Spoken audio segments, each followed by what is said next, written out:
Forensik File bersama saya Denny Darko dan Dr. Hasri. Selamat malam lagi. Selamat malam. Kita masih di ruang jenazah ya, Dok. Betul. Ya, di Rumah Sakit Polri. Dan ini di episode sebelumnya peti mati, kalau di sini ini tempat untuk Keranda untuk membawa jenazah yang karena COVID jadi tertutup. Oke. Kalau ini tidak terbuka dan ini dari ruangan yang meninggal karena sakit. oh, yang maksudnya tubuhnya juga masih utuh dan Ya. sebagainya ya, Dok ya. Berbicara tentang utuh, berarti kalau nggak utuh itu bisa saja memang terpisah-pisah dan ya ada mutilasi juga ya. Betul. Berbicara mutilasi itu kan Dr. Hasri pernah cerita kalau waktu itu pernah summit atau apa ya, yang ditanya sama yang di Belanda waktu itu acara apa itu? Workshop forensik. Workshop forensik ya, di Den Haag. di Den Haag. Nah, ketemu terus mereka itu Exciting karena saya cerita tentang mutilasi kok ada beberapa di Indonesia dan mereka ternyata mungkin hanya sekitar 10 atau 20 tahun sekali ada. 20 tahun, 10 sampai 20 tahun satu mutilasi. Kalau di Indonesia Hampir tiap bulan. tiap bulan ada mutilasi. Itu bukan sesuatu untuk dibanggakan, tapi semakin jago untuk mengungkap ya, berarti juga tuh.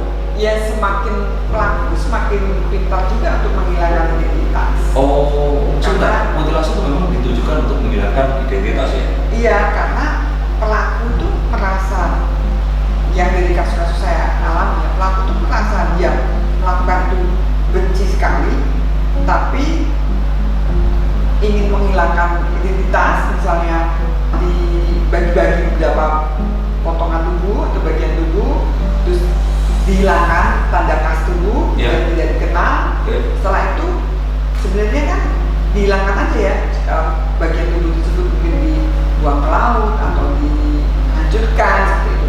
Ternyata ada rasa sayang setelah itu, akhirnya ditaruh di tempat-tempat umum seperti yang pelakunya istri kedua tukang ayam itu, tukang potong ayam. Ini kasus di mana? Itu di Jakarta. Yang bagian tubuh atas ditaruh di satu, bagian tubuh bawah taruh di sebuah. Terus Oke. ada di Jawa Tengah, di tempat pembuangan sampah itu di Aji Barang. Haji Barang. Iya, itu kita kesulitan karena bagian tubuhnya tersebar dan kulitnya sudah tidak jelas. Sebentar, berarti memang saat jenazah ini dimutilasi, tujuannya itu memang untuk mengecoh ahli forensik, betul? Iya, betul. Penegak hukum seperti Iya. itu. Kita kan akan merasa kesulitan. Iya. Jadi bagian tubuh ini terdiri dari beberapa manusia. Iya, Dan kita iya. kan juga harus menentukan identitas, pertama dari jenis kelamin pasti, Iya. usia, Betul. terus ciri tubuh lainnya, terus meninggalnya karena apa? Oh. Memang karena pembunuhan kah atau bunuh diri nggak mungkin ya, atau kecelakaan masuk ke alat Oh, alat betul. sesuatu alat sehingga terpotong-potong gitu kan. Itu ada juga? Ada juga. Oke, itu kita ceritakan di episode lain. Iya, Tapi yang paling kecelakaan. yang tadi diceritakan di Haji Barang dan sebelumnya di mana tadi? Di Jakarta. Di Jakarta. Iya. Itu kasusnya kalau boleh diceritakan, yang boleh diceritakan saja itu bagaimana? Ya yang menarik di Aji Barang karena kita pagi-pagi itu kebetulan saya masih dinas Tabes Semarang, Ya. diajak ke TKP. Ternyata setelah kita ditemukan beberapa bagian tubuh, tangan dan kaki. Tapi kita telusuri banyak teman-teman polisi nyari di TKP sekitar Aji Barang itu ketemu bagian tubuh atas, bagian tubuh bawah, bahkan tengkoraknya juga ketemu potongan kepalanya gitu. Tapi udah mengelupas jadi tengkorak. Berarti sudah lama. Iya, dan kulitnya udah mengelupas semua, jadi dia jadi proses pembusukan lanjut Iya. atau kayak saponifikasi, jadi kan nantinya kan kayak lilin gitu, menghilang. Oh, itu memang umum terjadi. Iya, Pada karena jasa. dibiarkan di tempat terbuka itu Oh, biasa baik, buang baik. di tempat sampah. Iya.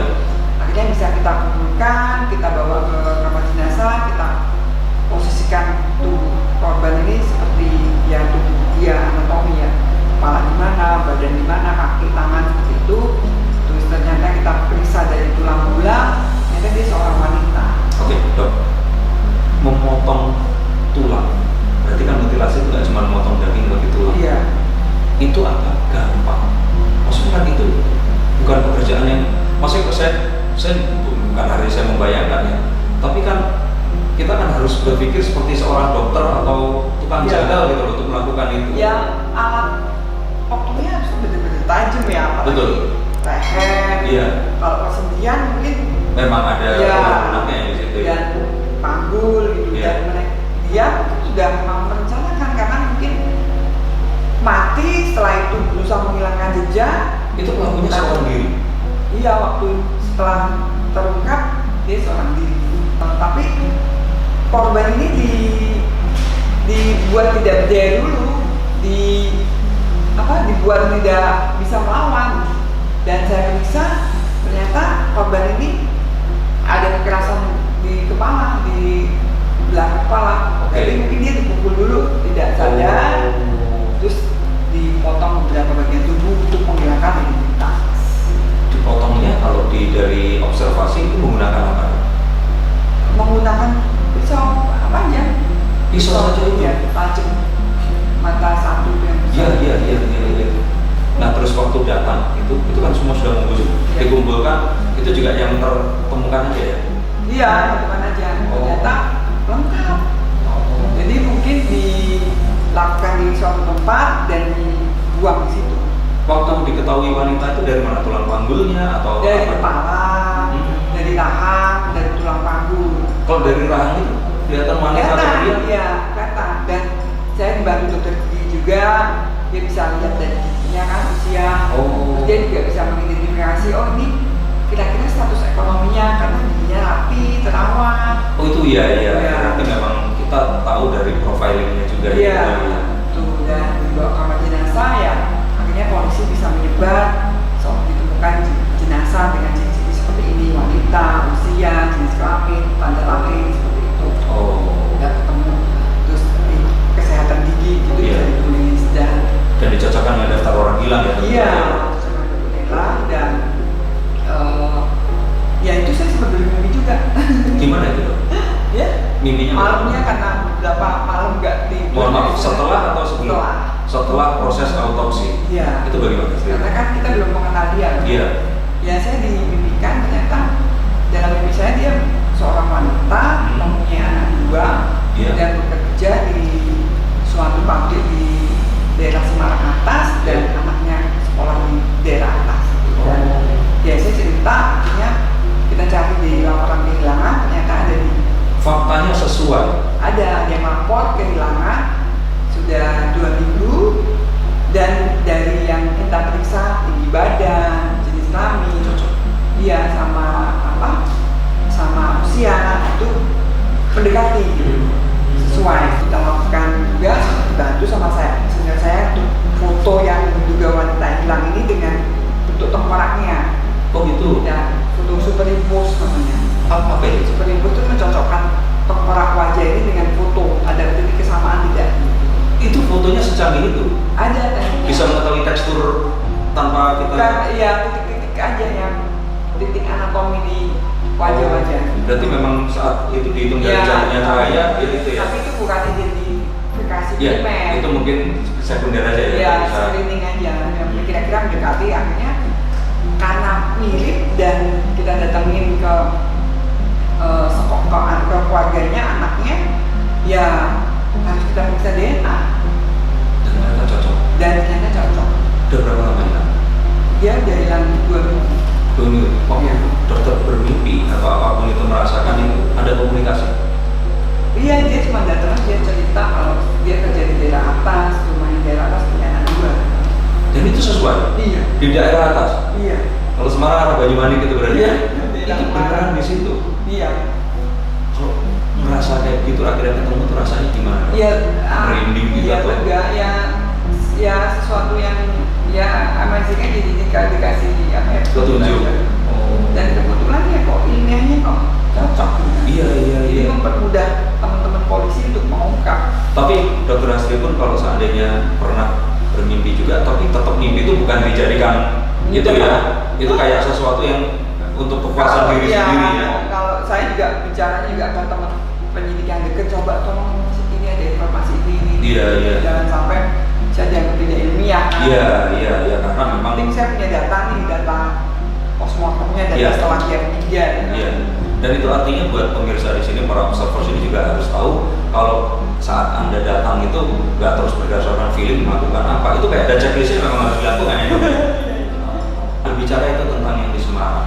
Kalau yang tadi agak minggir dikit masih di Semarang juga, Aji Barang itu gimana kasusnya?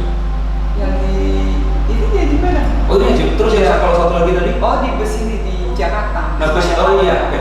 Di bus. Yang pelakunya ternyata istri keduanya yang tukang jaga layar. Itu gimana ceritanya? Ya ceritanya waktu itu kita polisi bawa ke sini. Kebetulan saya memang belum dinas di sini kan pas ada di sini gitu. Jadi potongan atau bagian sebentar, tubuhnya kalau ibu belum dinas di situ sini, terus dibawa ke sini, tapi ibu juga diwajibkan untuk enggak, saya bantu aja. oh ibu membantu Kebetulan waktu saya itu pas di sini. luar biasa. Terus Ya ternyata ya bisa dua tubuh yang berpisah di satu bus dua ini ditemukan di sini ternyata matching gitu kan. tapi maaf, busnya ini perusahaannya sama? Beda. Beda perusahaan? Kita nggak tahu, kita menerima di sini bus polisi bawa satu mungkin ke Jakarta Timur bawa bagian tubuh dari bus, satu dari Jakarta Barat bawa ke sini bagian tubuh, ternyata matching gitu. Ternyata itu satu jenazah. Tapi ditemukannya dalam kurun waktu yang berdekatan? Satu harian itu. Oke. Waktu ibu diminta membantu itu jenazah ditemukannya di mana? Di dalam ember. Dalam ember ditutupin sesuatu gimana? Iya, kalau terus. Apa nggak bau? Ya nggak tahu itu makanya. Oh. Ya mukanya rame mungkin penumpangnya polisi datang terus ternyata ada potongan tubuh. Tapi waktu di sini, dokter di sini, terus kemudian ikut membantu itu. Nah, yang didapati waktu itu Biasanya cuma pertama kan bagian tubuh atas, saya merasa terus pasti nanti ada bagian tubuh lain deh datang. Dan ternyata betul. Dan betul datang. Itu wanita atau pria? Itu laki-laki suaminya yang melakukan kedua istrinya. Maaf, itu laki-laki Iya. dimutilasi oleh kedua istrinya. Istri kedua. Ternyata wajahnya kan masih ada kelihatan, kita bagus lagi. Maaf, itu Terus kalau dikenal sama ya. kita ke polisi langsung menyebarkan berita agar dikenal. Dari hasil postmortem itu kematiannya berapa lama? Sekitar 1 hari. Oh berarti masih terlihat ya Iya. wajahnya. Oh berarti kan itu nggak rencana untuk menghilangkan jejak, itu kayak ya tadi kalau misalnya dokter cerita benci, makanya itu memang kayak pengen diumumin kalau ini loh orangnya udah meninggal seperti Tapi itu. ditaruh biar dikenali kan saya Betul, juga. betul mbak. Cinta saya. Benci tapi cinta. Oh, iya. Nah tapi gini dok, waktu itu datang ke sini terus di itu, nah memang seperti prosedur kepolisian biasanya semuanya kan kemudian diinterogasi kan? Iya. Gitu. Saya kebetulan yang membantu dan saya bilang pasti nanti ada lagi bagian tubuh lain. Ternyata benar datang lagi dari Karena dokter Asri melihat ini bagian atasnya, Iya. dan bagian atas itu nggak ada satu pasti usaha ditaruh di tempat umum juga gitu. Oh. Nggak mungkin kan? itu kecenderungan dok ya? Iya. Makanya pelaku mutilasi itu ternyata orang terdekat. Oh, gitu ya? Iya biasanya ada Kecenderungannya ya, gitu. kan? Iya. Setelah dimutilasi itu yang jaga layar itu siapanya? Istrinya itu ternyata tukang jadi potong ayam. Jadi dia bisa motong-motong gitu. Motongnya juga pakai pisau Gitu, iya. yang apa namanya satu muka itu tadi ya? Iya. Tapi itu nggak perlu cek DNA ya? Memang Ya, udah gitu jelas. ya? Selain itu kalau mutilasi yang lainnya yang dokter Asri pernah cukup menarik gitu, tapi memang yang disengaja. Oh yang di Klaten itu pernah juga, tapi saya belum terungkap sampai sekarang siapa dia. Jadi kita menemukan seolah-olah dia ditabrak di jalan. Oh gitu. Ternyata kita periksa semua itu seorang wanita kayak dimasukkan ke alat tuh swab dan kita rangkai dari baju dalamnya BH-nya gitu, ternyata model kuno ya. Ternyata tulangnya pun udah hancur, jadi kita mengenalnya ini mesti orang daerah sini dan udah agak lupa model BH model lama. Iya. Berarti itu dari pakaian yang dikenakan itu juga bisa kayak Bisa. tadi ya, secondary ini ya, apa namanya? Identification. Dan kita udah kasih tahu ke masyarakat ya udah lama sih belum terungkap. Nah. Penyidiknya jadi Kapolres di Klaten. Oh, luar biasa. Tapi tetap seperti itu, kalau seandainya ada laporan pun itu tetap akan dikerjakan lagi. Iya. Kasus itu kalau sudah sekian puluh tahun itu sudah tidak bisa dikerjakan Iya. lagi. Setahu saya di Korea ada seperti itu. Masih kalau keluarga terus dan sebenarnya Sepengertian saya polisi masih terus berupaya sih untuk Oh, mengungkap. oke. Jadi Dan masih terus mencari alat bukti yang lain untuk mengungkap kasus. jadi tetap nggak pernah berhenti ya? Iya. Dan walaupun itu berarti laporan dari masyarakat akan membantu Iya, juga sangat ya? membantu karena Hmm. di kepolisian sendiri itu ada tim juga untuk memeriksa kenapa kasus ini belum terungkap. Ayo periksa lagi, naikkan lagi, kita Oh. terus selalu pasti ada. Dan kembali lagi ke yang di Belanda waktu itu di Den Haag itu, Iya. itu waktu itu dokter juga cerita tentang berapa kasus di Indonesia yang banyak ini dan mereka juga merasa berarti pengalamannya kan, maksudnya kan ini kalau kayak saya misalkan pesulap tuh ketemu pesulap manggung berapa kali setahun, saya bilang saya setahun 100 kali, saya 1000 kali, oh berarti kan 10 kalinya gitu. Ya mereka juga kaget juga, maksudnya wah banyak banget di Indonesia. Itu kan yang saya tangani belum teman-teman forensik lain kan. Oh. Maka kita bisa bicara mungkin di Indonesia sebulan sekali gitu kan. Tapi itu tadi yang menarik, yang berarti yang pertama biasanya kalau mutilasi itu orang yang terdekat. Oke. Kedua, alasannya benci itu. benci ya, apalagi kalau ada di display itu tadi ya. Nah terus yang ketiga kayak tadi kan berarti mereka memang harus dilumpuhkan dulu kan. Betul. Dan mungkin dalam keadaan sadar terus dimutilasi seperti itu. Ya, kita bisa tahu dari luka-lukanya itu memang dia dilakukan tidak dalam keadaan apa sadar. Ya maksud saya kok bisa orang itu tega gitu loh. Maksudnya saya lihat motong aja gitu kan, kebayang kita pernah punya kenalan dengan orang itu, berarti kalau saking bencinya dia akhirnya melakukan hal itu tadi. Makanya begitu seperti itu, setelah itu timbul rasa cinta, ditaruh di tempat-tempat umum biar ditemukan kan. Eman kan ya. Eman, Iya, ya, iya. ya. Tapi di antara semua kasus mutilasi yang paling dokter ingat itu apa? Ada tuh yang di Kopeng kan belum. Oh, tapi nggak bisa diceritakan berarti ya. Nah, kasus mutilasi pertama. Oh di Banyumas dulu yang apa ada suatu apa pelaku. Iya. Dia memang tersangka, ternyata dia meninggal juga karena dibunuh sama temennya sama penjahat. Oh, gitu. Iya, dia sama saudara saya dan kita duga 2 orang karena di tempat ditemukan 2 berbeda, ternyata itu 1 orang. Dikira itu 2 orang. Iya, karena bentuknya kan karena dingin toh, Iya. bentuk kaki, bentuk tangan, bentuk kaki itu Hmm. seperti bentuk tangan gitu.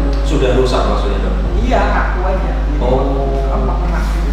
Karena cuaca dingin. Itu berapa tahun yang lalu dok? Udah lama. Ya saya baru jadi dokter sekali 2002. Itu pertama kali lihat kasus mutilasi berarti. Iya. Dan itu ternyata adalah pelakunya temannya sendiri ya. Oh. Sama-sama penjahat bersama. Oh gitu. Akhirnya bisa dibuktikan itu juga. Iya, dibuktikan karena ternyata ada saksi yang melihat saya memang. Di terungkapnya ada saksi melihat dia yang melakukan gitu kan. Tapi pelakunya nggak tahu. Oke. Tapi 2 setelah ini ditemukan kan kita juga 2 ternyata kita kumpulkan kita bicara Ternyata satu. Nah, ini sebagai penutup dok. Tadi kan berarti kita harus tahu kalau kasus mutilasi itu pasti orang yang ya kemungkinan besar Iya. itu orang yang terdekat. Kedua, itu ada perasaan benci, tapi kemudian kalau di display itu berarti ada perasaan yaitu tadi penyesalan seperti itu. Sayang. Ya. Dan ketiga ya sebenarnya ya kalau itu tadi ya kalau ada orang nih terus berpikir mau melakukan seperti itu jangan coba-coba ya, tapi itu pasti akan gampang diketahui karena itu kan dia potongannya itu juga langsung akan tahu ya dok ya. Iya. Nah kalau kasus yang belum terungkap tadi mungkin kalau ternyata pemirsa ada di daerah sana punya info. Kopeng di Kopeng Salatiga. Kopeng Salatiga ya? Tahun 2006 ya. 2006. Jadi Oke. seorang wanita tanpa kepala dan tanpa tangan juga tanpa organ vital, jadi dihilangin semua. Tapi kita bisa meriksa kalau dia memang seorang wanita. Sebentar, organ vital itu jeroannya. Alat kelaminnya Oh, alat kelamin. dihilangin. Berarti orang ini memang sudah tahu, makanya dia kayak sidik jari dan Iya. semua itu dihilangkan ya? Wajah juga kan gigi. Oh. Gitu. Tapi kan kita tahu dari bentuk tubuh ini perempuan, terus kita lihat tulang panggulnya perempuan. Oh, tapi itu belum diketahui hingga saat Belum ini. diketahui. Kopeng Kopeng Salatiga tahun 2006. 2006. Jadi kalau Di ternyata suatu hotel. di satu hotel ya. Jadi kalau ternyata ada info untuk ke situ, monggo silakan di komen di sini atau menghubungi langsung ya. Iya, usianya Sebenarnya di sekitar 30-an. 30-an. Ya. Itu kayaknya semoga ya bisa segera terungkap. Ramping, kulit kuning langsat. Saya Oh, itu udah ketahuan ya waktu itu. masih soalnya masih baru.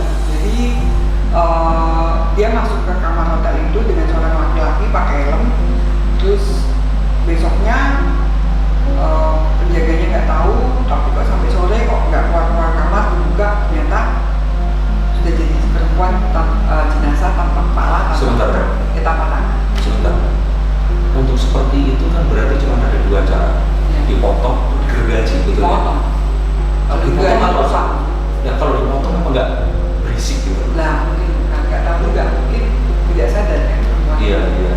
Atau yang jaga losmennya atau hotelnya itu nggak tidur kan? Iya. juga malam. Ya kita tunggu nanti laporannya kalau memang ada. Tapi kembali lagi kita ingin memberikan satu pencerahan untuk semuanya, dan ini pun diambil positifnya, dan semoga ini jadi satu hal yang bisa membantu. Dan pesannya itu tadi, jangan berasumsi kalau tidak ada. Cari bukti. Ya, kalau sebelum mencari bukti, tetap di Forensic File bersama saya Denny Darko dan Dr. Hasri. Sampai jumpa.